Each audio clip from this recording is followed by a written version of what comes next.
Hello and welcome back to episode 19 of the Hillians Talk podcast. Coming to you live from the football club directly today. A different environment for us, but it is the football club. We're not in Lynden's living room for a change. There is quite a good reason for that as well. As we've probably got what I'd go as far as to say our most exciting guest for sure. Probably on Certainly the podcast one of the most so far. requested. Definitely one of the most requested. Delighted to say we're joined by Burgess Hill and Sutton United player George Forster. Yeah, well, thanks for having me. No Nice worries at little all. Intro that. First and foremost, how are you? Yeah, all good. Yeah, Good. yeah. Buzzing for a nice wet training session in Yeah, rain and cold. It's always raining on a Thursday. Always, every single Thursday, it's just raining. It is always raining on the Thursday. I used to play six-a-side on a Thursday, and our in-house joke was, "Oh, it's raining again. It must be Thursday." Because anyway, This is why I play pool on Thursdays. Nice indoor game in a pub. Like none of this football rubbish. Easy, yeah. I mean, look, obviously, George, thanks for coming on, mate. It's really, really good to have you on here. A big reason as to why, obviously, there's a couple of reasons why we wanted you on here. One of them is because you have been so highly requested by fans and people coming on. But I know for a fact that you do actually listen to these podcasts yourself. Yeah. And I think that's really good. You're just a player on loan. It's not as if you're a local lad who knows us personally. For someone to take an interest as a loanee, and actually listen to the podcast, I think that's brilliant. Yeah, Yeah, we really appreciate it as well because, I'd say a lot of hard work goes into it, but a lot of the time we're just sitting around in my living room, so it's not that much hard work. But we still do really appreciate. No, we do. We do we enjoy hearing feedback from players, fans, officials, the like. So it's good to hear that. Yeah, no, they're It's getting out there. good podcast. Well, I'd let you know if it wasn't that good. Yeah, fair. I'd say Yeah. it, but No, I do enjoy them. Yeah. And yeah, my stepdad actually sort of said they've got a podcast, Burgess Hill, so if you want to give it a listen. So I was like, yeah, why not? Yeah. Give it a listen. Shout out to your Shout stepdad. out, there. yeah. But- Stepdad. Excellent. More plugs yeah. I coming. hope he's not after a marketing fee. By the way, he has a company, guys. Actually, the next podcast sponsored by. Yeah, that would be cool. Good. We have talked about the idea of getting this podcast sponsored Yeah. at some point. That sounds quite And big time. doing some I'll be cheeky honest. little ad reads. Yeah. Yeah, I don't know who would want to do that. But We're just going to pause this podcast to introduce the latest landscaping company coming to Burgess Hill. I think we'd pre-record the ad reads. But yeah, Brilliant. One day, Well, one day, yeah. When we're big time. Well, when we're big time. I suppose, George, the best place to start is obviously just banging form at the moment. But just, I suppose, looking at the season just overall so far, obviously first season at Burgess Hill, obviously coming in on loan right at the end of pre-season as well, actually. Obviously made an absolute flying start. I think it's 10 goals and 5 assists across your spell so far. In terms of Statman, just in terms of yourself in general, coming into a new team, probably not knowing anybody really. How's your life at Burgess Hill going? How's the season so far going for you? And did you know anyone here actually? Yeah. Well, no, I didn't know anyone. Obviously, coming from Sutton, Jack Taylor was obviously at Burgess Hill Yeah. a couple of seasons ago. So sort of spoke to him, and he said yeah, you'll love it, sort of thing. But yeah, no, it's been really good.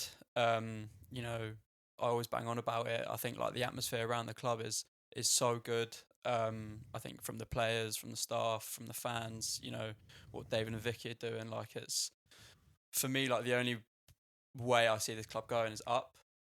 It's just on the up, and for me it's been really easy to sort of get going straight away. Obviously it's my second season in men's football. Mm-hmm. I've never played this level before coming here, so obviously I was a bit nervous, but yeah, the players are experienced, and they've really helped me sort of settle in. So yeah, it's been really a big help to sort of be around such a good environment. Absolutely, and obviously you mentioned there your second season in sort of men's football. I know you were at Ashford over in Middlesex last year. I suppose, and I'm pretty sure I'm right in saying he's cleaned up the end of season awards that season as well. Is that right? Yeah, I got Reel them off. no, I only got one. It was young player of the season. But yeah, I think they really helped me as well. Obviously being in the league below where we are now in the Eastern Prem, it was good to sort of play men's football and get used to it, and I think it's really helped me to do well here. Absolutely, So, yeah, yeah, it's been absolutely. good. And I suppose just sort of focusing on this season again, like I mentioned by the stats there, obviously your attacking play, goals and assists are always going to be what a large part of your games, judged on and things like that. Currently in flying form, I'm sure we'll touch on the last couple of games in particular, but just sort of you yourself as a player, do you feel like you're having a really, really good season? Do you feel like you're really making good progress from obviously coming into a new league, like you say? Do you feel like it's going really well so far? Yeah, yeah, I do think it's going well. I think what really helped me, to be honest, was I think it was on my debut against Crow Valley away. I scored in like the first 7 minutes. Yeah. So I think that really sort of settled my nerve because, especially like as an attacker, you don't really want to be going that many games without a goal. Mm-hmm. But yeah, like obviously to be able to get goals and get assists, it's sort of nice to have stats that back up that you've helped the team. Yeah. So I think that also helps me with confidence. Like I've got so much confidence right now. Like I feel like I'm playing the best I've ever played. So yeah, just at the moment I feel like I'm doing really well. So yeah. Absolutely, and it must be good as well because obviously, I suppose when you sort of made the decision to come to Burgess Hill, you would have known that we're a team that just got promoted. So you'd have known that we're a team that's sort of moving into a new league. Are you sort of slightly surprised at how well this season's gone as a club personally on the pitch? You might have thought that a club in a new league might be just trying to stay up first and foremost. So I suppose has that aspect also helped you with how well results have been as well? Yeah, I think obviously before coming here, so it was actually a weird story of how I came. Apologies, just stopped the recording there. Someone walked into the office. Sorry, George, what were you saying? So yeah, I was going on about how it was quite weird of how I actually came here firstly. Right. Yeah, you touched on this just before we started recording, so I'm interested to hear this story in full. So I think in pre-season, Burgess Hill were playing Three Bridges on the Friday. Yeah. And I had a game on the Saturday, so obviously Burgess Hill didn't have a game on the Saturday, so Jay came down to watch his son Kian play because we were playing against Crawley Down. Right. And I had quite a good game. Like I think I got a goal and a couple of assists. And then Doesn't sound like you.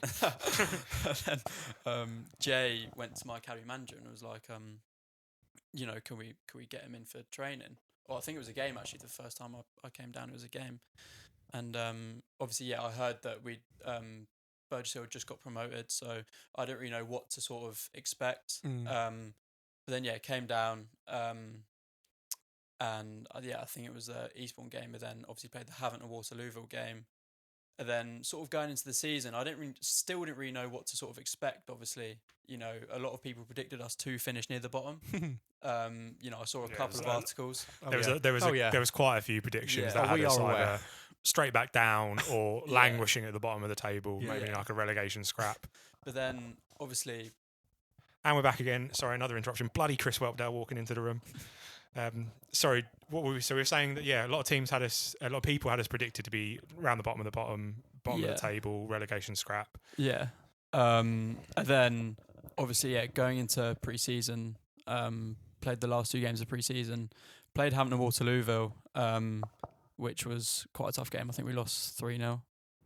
Don't look at me, mate. I can't remember scores apparently. So yeah, we did. Yep. And then Potter's Bar game I didn't play, but obviously we won the game 1-0.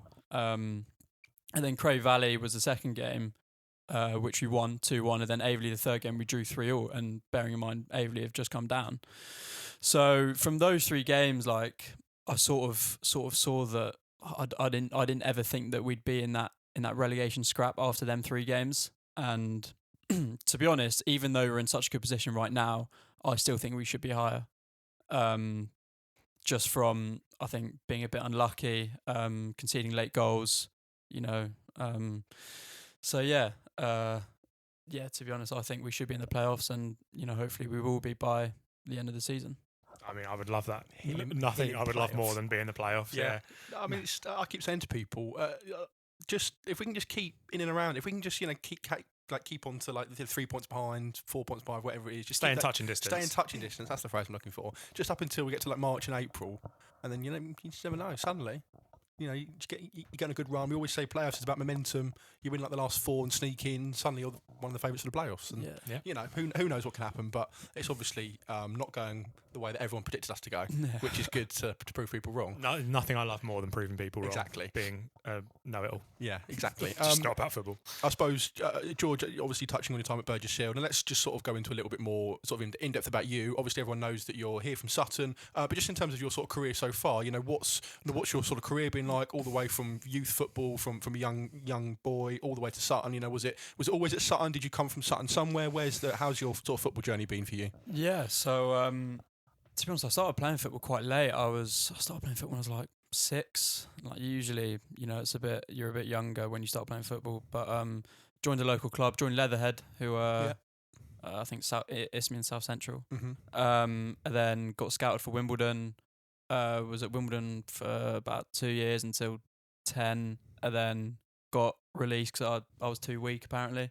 At 10, I was thinking, those fools. Yeah, I was like, right, okay. And then joined Sutton when I was 10, and then been there ever since. And then obviously was on loan last year, and then I've been training with the first team as well this season. So yeah, like I've been enjoying it. Like it's been good. Absolutely. I mean, just on that, how's that been? Obviously, this season, obviously you are here, but I know you went back for a little bit to Sutton because they were predominantly, quite impressed with you. So yourself, obviously, training with us and obviously with Sutton, just sort of how's that been in and around, other professional footballers, no disrespect to us, but probably of a slightly higher tempo and a slightly better level, just the full time aspect as well. That must be really good for you as well. Yeah, it's good, but at the same time, for me, I think it's a bit of an eye opener. The level of some of the players there are like they're a joke. I was gonna say, is it a massive difference? Yeah, between like here it and is. there? Like it is a big difference. But I mean, at the same time, We're better, obviously. But yeah.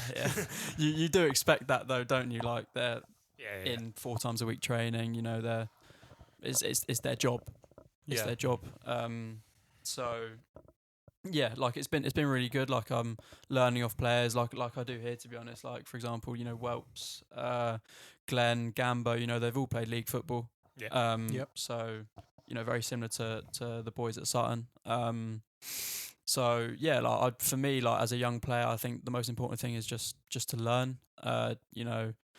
Try not to be scared to make mistakes in front of them because at times it is quite daunting. Coming into that environment and you don't know anyone. But yeah, the main thing is just keep learning from them. Yeah, and I think I'm not sure I mentioned it to you beforehand, but I saw that you were involved with Sutton's first team on Tuesday night. Had a cup game. You were on the bench. Yeah. How did that go? Yeah, it was good. We played Hawley Town, who were Step 5, so it wasn't like it was a league game. Yeah, but yeah. still really good to be involved. Played about half an hour. Played left wing back actually. Right. Yeah, played left wing back because they played wing backs. Yeah, so enjoyed that tracking back then. yeah. I was up and down. That was Tuesday night, and you've got to train tonight as well. Yeah, I think I ran 6K in about half an hour, which Cheers, was Gaffer. Oh, Jesus, I don't think I've run 6K. Well, I don't think I've run ever. No, but I mean you both. I don't mate. even think I've walked 6K this week, let alone in half an hour. Wow. Okay. But left wing back. Yeah. Played left wing back. I mean, I like his Never again. Or? Yeah, I don't know. Obviously, I played left wing back here as well. I played left wing back Dartford away, and that was for me. I thought that was quite tough, but yeah. I mean, you are kind of one of those players though. Just anywhere on the wing, doesn't matter if it's wing back, up, more forward. Like you dominate that kind of that channel. I would say. I appreciate that. Yeah. I mean, for me, like it doesn't really matter where I play. I just want to play football, to be honest. Like as a 19-year-old. Stick you in goal next week then. Yeah, maybe not goal, but I'm just happy to play anywhere as long as I'm playing. Yeah, fair. Yeah. I think that's a healthy attitude to have. And Yeah, I mean, it was just something I was going to say actually before, and it just comes on to that. Obviously, we joke about you being left wing back, so it's obviously not your strongest position. But something that when we were at the game, the fans noticed when we were at Folkestone a couple of weeks ago. Mm-hmm. Obviously, that was a different game because we were holding on to a lead. You had to do a lot of defending in that game at times. You were defensively, you were up and down that wing. You were tracking back. You were you seemed to be everywhere in that game. You were probably more, if there was a heat map on you, you'd probably be more in your own half than you were in the attacking half of that game. Was that sort of similar thing? You were having to track back, help Reggie out, and help the. Oh no, it was Bobby. I think that left back that game. Yeah. That was a different aspect of the game. That one. Yeah. Well, obviously, we know how good Folkestone are, and we sort of wanted to make it as hard as possible, which we did. Like we were winning the game up until the 85th minute. and yeah, like their wing back was bombing on, and I'm not one to sort of just let him go, so I had to track him every time he went up. So yeah, I was basically just playing as a wing back in that game. And then whenever we, had an attack, I had to sprint up the pitch. So yeah, I think I ran quite a lot that game. I think it was about 11k. Yeah. And then obviously next week as well was Dartford, so that was obviously with the red card. I think I ran about 12k in that one. Well, yeah, blimey, it's just. Yeah, I mean, I ain't doing that anytime soon. No, there you go. But I mean, it sort of leads us on nicely. You mentioned Dartford, the sort of games to recap. There's only 2, but Dartford's where it begins, and who better to describe it than George, who got both goals and saw us to a 2-1 win. Yeah, it was a good day for you. Yeah, it was. Yeah. Yeah, I mean, I've never scored a penalty in a game. I've never taken a penalty in a game. I've only taken a penalty in a penalty shootout. Sorry to cut you off. How did the decision come about? So I know we've had a couple of penalty takers this season, and there was a period around pre-season where we were like, "Are we ever going to score a penalty again?" So how did that decision come about? Was it something you discussed before the game? Was it an on-pitch decision, or did someone just give you the ball, or did you grab it and just like shotgun? No, it was it was imagine. Definitely wasn't planned. It was an on-pitch decision. Obviously, I think Rowie got fouled. Yeah, he did. So I went to pick got up a great photo of it. Yeah. I went to pick up the ball. I don't know why actually, because I wasn't planning on taking it at all. And then Popey was like, "Oh, George, do you want it?" I was like, "No." Then I quickly threw him the ball. I was like, "No, you have it."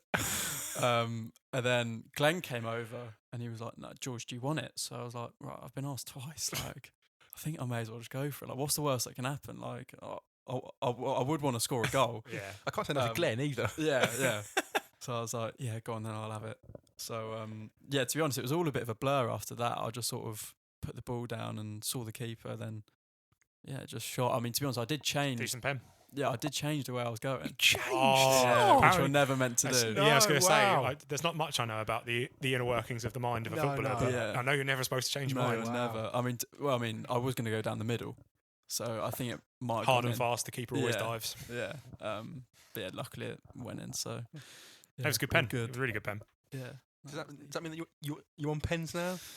You might have made a rod for your own back. Was that mentioned after the game? Oh, Gaffer, I've got that pen, by the way. No one's mentioned it, but you must be the only one who's got a 100% penalty record this season. Oh yeah, for us, because there's definitely been people that have taken multiple penalties and scored and missed. So I can't think of any. I may be wrong, but I can't think of anyone else who's taken penalties and scored every one. I know Glenn's missed. I know Boxy's missed.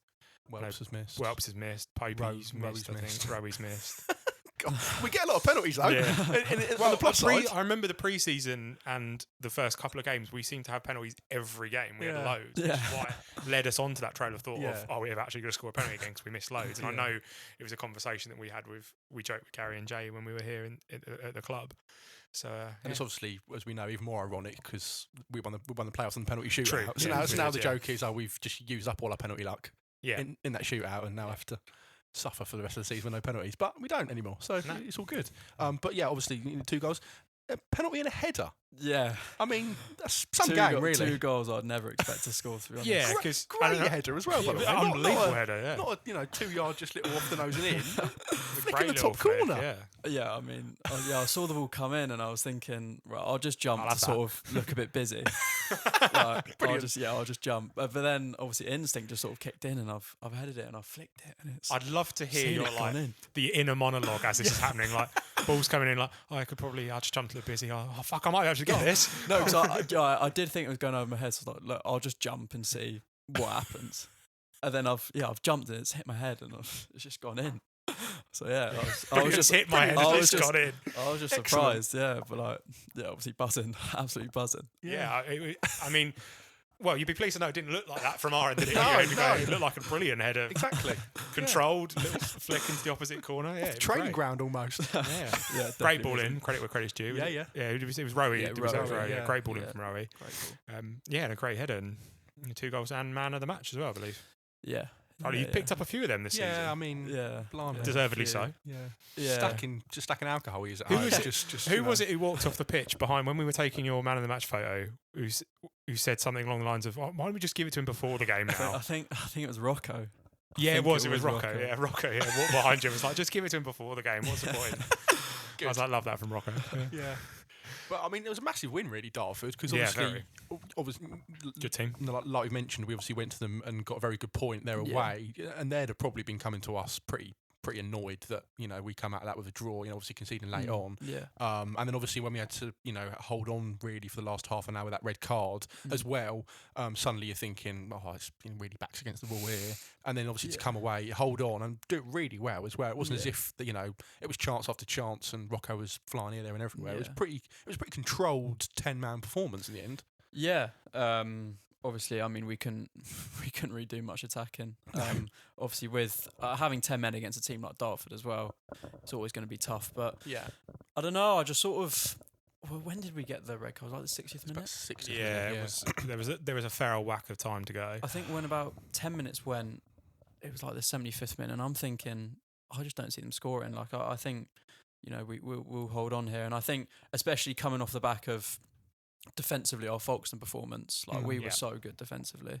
Rocco, like the whole back four, and then again in the Dartford game as well, they were so good, and I think we thoroughly deserved it, to be honest. I think I'm with you there, and I think that for me, looking at it from my perspective, I generally don't think we even looked like we had 10 men. Like I think we it was so, like you said, calm, collected, controlled that you'd be forgiven for thinking that we hadn't had a red card, and I assume there was a level of reorganisation that happened once the red went in.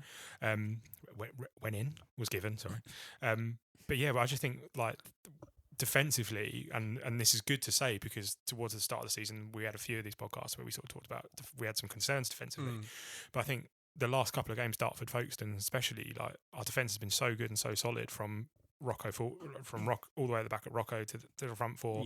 I think it's been quality, and I know we'll move on to the hashtag game in a minute, but I was watching the hashtag highlights with my missus the other day, and again I was saying about how what a great season Alex Mallins is having. Like, such body on the line defending. I love him so much. And I think he's been quality, and there was a couple of both in the Folkestone game and in the hashtag game where I was just like, Mallins again. My wife would look up from my phone going, what are you talking about? He's like a ball. I've never seen a defender like it. Every shot that comes in, whether he makes contact with it or not, he'll just absolutely hurl himself in front of the ball. Whether he's... He must be covered in bruises. I've never seen a defender like it. Yeah. He's always chucking himself at everything. Yeah. It's like he's like a magnet to the ball. Yeah. But it's brilliant. Like, some of his defending... and I don't just highlight him specifically, but the whole defence have been, I think, really good the last few games. Yeah, absolutely. And to be honest, it's slightly annoying because we'll come on to hashtag, and I would agree with everything you said about hashtag as well. Like I think we were very good defensively against hashtag for the majority. Just unfortunately, we conceded a couple of quite sloppy goals, to be fair, but they were both from set pieces. But I think just in open play, sort of organisation, again, I think it was similar to the previous two games. I think we looked pretty hard to break down. I think Rockham had a couple of great saves. Mallins again was everywhere. Spinks obviously alongside him. Just the whole back four. Yeah. I think that against hashtag was still a follow up to the previous two games. It's obviously just a bit annoying that we conceded two goals from corners, or a free kick in a corner. I think which obviously I'm sure the gaffers aren't too impressed with. But just overall, I think it's what you were saying. I think it was still another really good,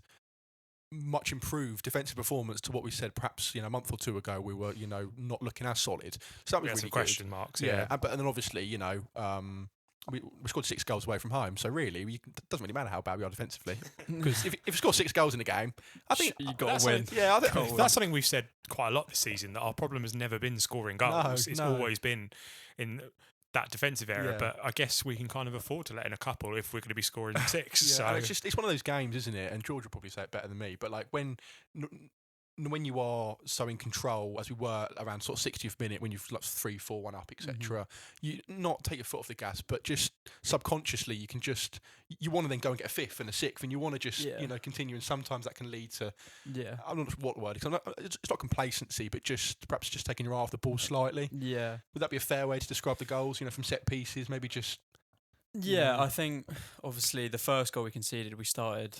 I think we just had a slow 20 minutes, to be honest. Yeah. It was kind of bundled. It was a very scrappy goal. Yeah. Yeah, the delivery was okay. It wasn't the best, but it wasn't. Yeah. And it's just kind of like no one really got a solid contact on it. Yeah. It was Just- bundled over the line yeah. more than it was scored. on the floor, just stuck his leg out, really. Yeah. Brilliant. Good. But yeah, it took us a while to get into the game, but I think as soon as Khan scored, and then then scored the second one as well. You know, we're 2-1 up. I think sort of calmed us down, and then obviously went into halftime 3-1. Yeah, I just think, you know, it was a solid performance, especially in the second half. And I don't think they caused us too many problems. I think, again, defensively we were very good. Apart from, you know, the 2 goals we conceded. Then, yeah, just a really solid performance. I mean, I can only think of from the highlights because even though I said I wasn't there in the end. But from watching the highlights, I can remember one really tough save that Rocco made, and then Yeah. and then there wasn't really anything else. It doesn't look like he was troubled that much other than No. the 2 goals. There was And then a one lot of, good save towards the end, and that was towards the end, I think, as well. Yeah, I mean, there was a lot of their play was like crosses into the box that sort of whistled across the 6-yard Yeah. box and sort of long balls and set pieces. Wasn't a lot of clear cut chances. Like I said, because we were pretty much in control really from, like George said, sort of 20-25 minutes in. Once we'd settled down a little bit. Yeah, that's what I mean. It's why it's so annoying we conceded 2 because it sort of defeats the object of me saying we were quite solid. We still conceded 2, but just on the whole, I think it was another improvement. I think it was another really good good performance. And obviously, as I mentioned, with the 6 goals, you know, you had a hand in that as well. Not a goal this time, but No lovely little goal. assist. Yeah, You just can't an score every assist, game, mate. Yeah, Right foot as well. yeah, right foot. Penalty, header, right foot assist. I mean, Yeah, it's going well. The perfect hat trick is coming. Yeah.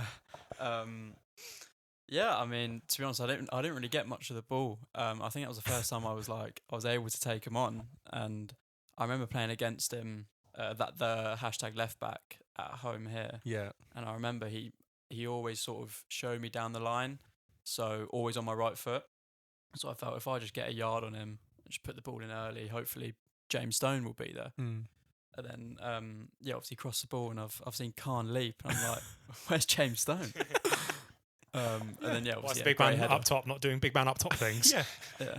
Similar to your goal against Dartford. It's like, why's Khan? Oh, it's in. Oh, it's brilliant. Brilliant header.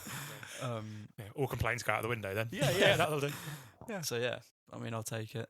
I'll take an assist. How good was Khan as well on Yeah, Saturday? so good, yeah. Yeah. I mean, it was obviously the first. I mean, we've seen him in training, and, you know, you can tell, like, he's a good player. Yeah. And obviously he's come from, you know, academy football. We played for Colchester under 21s, and I think Arsenal. I'm not sure. Yeah, I Yeah, think so. I think yeah. so. I think he played for Arsenal. There Obviously, was he had, definitely something Arsenal there. I remember seeing it. yeah. Obviously had a bad injury. And I dropped into non-league, went to Lewis, and then he was good when we played him. Yeah, he scored against us when he was at Lewis. Yeah, when we played them away. Things. Yeah, It's not a header, actually. Just thinking. Anyway. Was it? Yeah, it was. It was yeah. from a corner, You had it from a wasn't corner, yeah. Yeah. But then he came to training, and you could see straight away like he's a player, like he's a good player. And I mean that first goal was a joke. And then the header as well was so good. And I think he got a couple assists as Yeah. well. Yeah.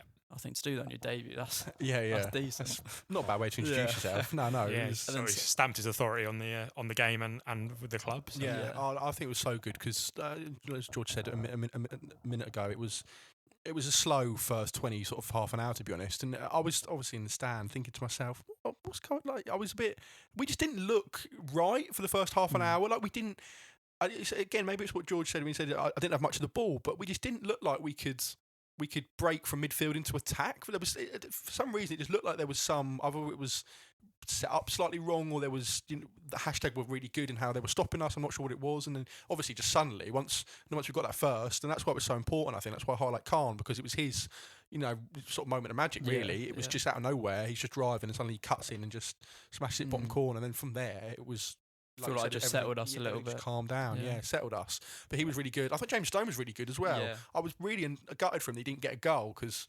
obviously, you know, striker on your debut, the team scores 6. You know, felt it's a good chance to get a goal. But it's a shame for him. But I thought he was pretty good as well. Have those two boys sort of, you know, fitted? I mean, it's early days, but in, you know, changing room and, you know, training, they fitted in really well with the team. Yeah. Obviously, I think James knows a few of the boys. Yeah. Already, and Khan settled in nicely. I think it's really easy just to settle in here, to be honest. Well, it was for me, and other players that have come in to be with us. Like, they've had no complaints. Obviously, I was good mates with Max when he was here, and he said how much he loved it and how easy it was to sort of just settle in. Like, it's really good, especially for a young player as well, to be coming into a first team environment. It's a really nice thing to sort of have. Yeah. Yeah. Absolutely. Just like obviously a little bit different for us, but I mean we've got to know a lot of the players through our jobs here and our involvement in the club, and I think it's such like there's not a bad bone in any of them. Like, they're all such lovely people, and I think they're really easy to get on with, and I can see why there'd be such a warm and welcoming club and be very easy for players like yourselves to settle in. I think that's just goes to show what a friendly community-based club we are. Yeah, it's good. Sort of coming to the end, I suppose, of the podcast now. I've got a couple of things in mind. I'm just going to sort of throw at George on the spot, which he's going to definitely hate. So We haven't done our ChatGPT thing in a while. No, While you're doing that, I'm going to do it. All right. I was just going to circle back to you and just say if there's anything you want to just sort of ask George or anything in mind, but that Lost might be my your phone. cue to go for ChatGPT. Yeah, well, if you would, as an avid listener of the podcast, you would know this segment where we ask ChatGPT to generate some random off-the-cuff fire questions. While you're doing that, So, a couple of things. Obviously, I'm a professional, so I was clearly doing my research on George and his illustrious career. Statman. Totally irrelevant to football, actually, and a more personal question. South Africa? You come from South Africa, or your family comes from South Africa? No, my dad's South African, so I'm nice. half South African. I have no idea. No, Yeah. because I'm pretty sure. I think I noticed it when you signed, because obviously you just search the player's name and try and find. And I think somewhere said that. Yeah, and then obviously when I spoke to you, obviously you don't really have an accent of. No. So I was thinking, maybe it's just, or maybe it's just wrong. Maybe it's just made up on the internet. But there you go, half South African. Yeah. And finally, for me, obviously, as you've said so far, when you come into the team, you didn't know anyone. Everyone was new. You're getting to know everyone. If you were to pick one player, who's a player that's sort of best mates, I suppose, in the changing room in Burgess Hill? Who have you just sort of connected with, or who's your close friend now? Ooh, Yeah. I'd probably Put on the spot. Probably have to say Harry Lawson. Yeah. I think obviously similar age. Yeah. Similar interests. Like, he's a top bloke. So Yeah. like it's easy to sort of talk to him. Not- And he's so nice as well. Yeah. 100 appearances as well. Yeah. That's 119. mad for his age as well. Yeah. Yeah, that's so Exactly. good. We were talking about this the other day, that for his age, that 100 Yeah. appearances for one club is so good. Yeah. And we're so glad he's here because, like you said, he's a lovely bloke and he's a solid footballer. Yeah. Yeah, he's so good, isn't he? Yeah, he's on the good. ball. Do you So think, good. obviously, we never know what's going to happen, but do you think he certainly has some of the qualities that could potentially see him go further later on in the career? Yeah, 100%. Yeah. He just does the basics so well. I don't think he doesn't really lose the ball, and like recently as well, in the last couple of weeks, I've noticed it. Carries the ball really well. Like, really, Yeah. really well. Like, I see him like running down the line like 30, 40 yards. Like, go on, Harry. Yeah. I can definitely see him like going into the football league. 100%. Yeah, I mean, we've, definitely. We'd hate to see him go. Yeah. Go into the football league with us. Yeah. Wow, yeah. But no, we always like to sort of bring Harry Lawson up because he's just somebody that everyone at the club thinks is certainly Another fan club that we manage. another fan club manager. He's certainly built for big things. And I suppose just sort of finally, I keep saying finally before I come on to Lynden. You obviously mentioned actually at the top, and it was I just didn't think it was the right time to ask about it then. But you obviously mentioned Jack Taylor. Jack Taylor's somebody that everyone at Burgess Hill loves and knows from his loan spell here. Obviously, he's just gone up in the world now. He's obviously got a move to Stevenage if people hadn't seen in League One. I mean, testament to him in terms of how well his career's gone. We said when he was here, wow, he looks a really good player, but it's very good, or I suppose easier from a loanee coming to Burgess Hill and looking really good, but then to get a club like Stevenage in League One, watching you and obviously being interested in you, just I suppose you probably know him better than we do, just from training with him, perhaps knowing from him personally as well. How good is Jack Taylor? Yeah, he's very good. Like, he's just like a man mountain, isn't he? Like, Yeah. he's 6'5". He's absolutely massive. Quick. Obviously strong. So yeah, it's impossible to get past him. Like, in training, I just can't get around him. Yeah. I just like, if I'm going 1-on-1 against him, I'm like, What's the I'll point? play someone else and run. I'm like, well, I'm not going near him. But obviously he's really professional, and credit to him. Like, he deserves the move to Stevenage, and I to be honest, I still see him playing higher. Yeah. than League One. Obviously, yeah, he's still young. Yeah, So, yeah, all the best to him. Yeah, absolutely. Yeah, there you go. I can finally hand over to you now. Go on, ChatGPT related. ChatGPT hasn't done me dirty actually. There's good. three like decent like just so these just off the top of your dome, just nice first answer that pops into your head. So, what's the weirdest ground you ever played at, and what made it so memorable? Weirdest. Oh. Yeah. Or just most memorable ground, or I guess if you want to nuance the question, your favourite ground to play at. Obviously, what goes without saying here, obviously, but I mean, I never played at it, but it's not the weirdest ground, but Southend. okay, Southend. not familiar. Yeah, like it was just an amazing experience. Yeah. And I think there was like 8,000 people there. Oh, nice. So That yeah, it was biggest just- crowd, or Yeah. Like it was just mental. awesome. If you weren't playing football on Saturdays, what do you reckon you'd be doing instead? Playing darts. Darts. Yeah, oh, yeah. good Oh, yeah. man. Yeah. You good at darts? Me and Yeah, Jack I'm like alright, darts. Yeah, Yeah. I'm not bad. I mean, I'm not bad. Like I'm not great, but trying to like get better. I've played for about a year, but sort of hit like a point where I'm not really getting any better. Yeah, welcome to the club, mate. Yeah. So I captain the darts team out here. Oh, do you? Yeah. That's why there's a board in the media room. That's all my doing. Oh, nice. Yeah. But yeah, we're not. It was our first year as a team, and we're languishing near the bottom of the table. I think we're no. third from bottom. But we won on Monday, so smashed go. them on Monday, 7-2. I bloody love the darts. Decent. Absolutely love darts. Yeah. There No, you we had a throw after the podcast that we recorded with Boxy at my house. I've got a dartboard set up there, so Yeah. we ended up throwing for a good 45 minutes an Yeah, hour yeah. actually after the podcast Yeah, was yeah. recorded. So. Me and Boxy just throwing. Yeah. good. Yeah, he throws darts very strangely. No, a lot of them didn't stick in the I board. mean, yeah, for a man who's Have you good seen him throw darts? No, Next no. time he's in the media room, get in the function room, get him to throw some darts. Yeah, I mean, Weird. for a man who's good at every sport he does, basically, Martin, he throws darts very strangely. Yeah, they just none of them stayed in the board, and they tried to blame the board, and I was like, "Don't think it's the board, mate." Yeah, very, very weird. Sorry, Martin. Last one. Who's the one teammate you'd absolutely trust with a last-minute or penalty, and who would you definitely not trust with a last-minute penalty? Wow. I mean, I I guess it is. But Trust with a last minute penalty. I'd trust Welps. yeah, Yeah. I think fair. I would trust him. Experience. Just, Yeah. I can't imagine anything. It just phases him. Like, Yeah. And then who wouldn't you trust? Oh, Who's well, walking towards the ball to grab it, and you go, "No, not a chance, mate." you can jokingly throw someone under the bus here. Probably Reggie. Probably Reg. Yeah. I was thinking Reggie in my head for no reason either. Sorry, Reg. I didn't actually have anyone in my head. Like it's low-hanging fruit for me to just pop at Martin again. But, Yeah, so I fair. wasn't going to say that. But Yeah. no, I didn't really think of anyone. But Reggie, Yeah. fair enough. Sorry, Reg. Sorry, Reg. Sorry, yeah. Reg. Unlucky, mate, but you've been No absolutely done. penalties for you. Well, there we go. There we go. So we're just coming up to 40 minutes. That feels like a nice place to wrap it up. Thank you again so much for coming on, George, and thanks for supporting us as well. Because unlike Welps, you again just refused to come on the podcast. To shout him out again. No, I've enjoyed it. It's been good. No, yeah, it's been good, and yeah, hopefully you're not going to get too cold and wet in training you got Yeah, now. So I hopefully not. Yeah, out the nice warm room in here into. Yeah. Running Rather stay around. in here, but don't think you can get away with the class and this is your warm up. But No. no, unfortunately not. No. Sadly not. But well, Yeah. Saturday's game or St Albans, just St Albans, yeah. big game. big game should be a good Similar to- crowd. Yeah, similar to Dartford, just massive team that we're hosting. Just feels surreal that we're playing St Albans at home in a league game. Yeah, I'm looking forward to it. It should be a good one. Yeah, it should be good. It should be really good. Yeah, they travel well, I think, as well. Mm. So should be. I think we might be close to 1,000. Should we do an we haven't done this before. Should we do an attendance prediction? Yeah, sure. I'll go 900. What, on the nose? Yeah, why not? Okay. I'm going to go 988. Brilliant. I'm gonna go 1,112. Wow. Nice. I like it. St go. Albans, big team. We'll have to. Yeah, I mean Brighton aren't. We'll think of some Brighton sort of aren't prize for playing, that. So, Yeah. yeah, Brighton aren't playing, so No, they're not. could get a few more there. Yeah. Yeah, there we go. Well, come down and see George score again. Yeah. There you go. The- Pressure the- on the- that. The There you go. perfect hat trick I heard. Yeah. Now we know you can do it. Excellent. Excellent. No pressure. Well, No pressure now. brilliant. Well, thanks again, mate. And yeah, we'll see you all for the next one. Awesome. Thanks, guys.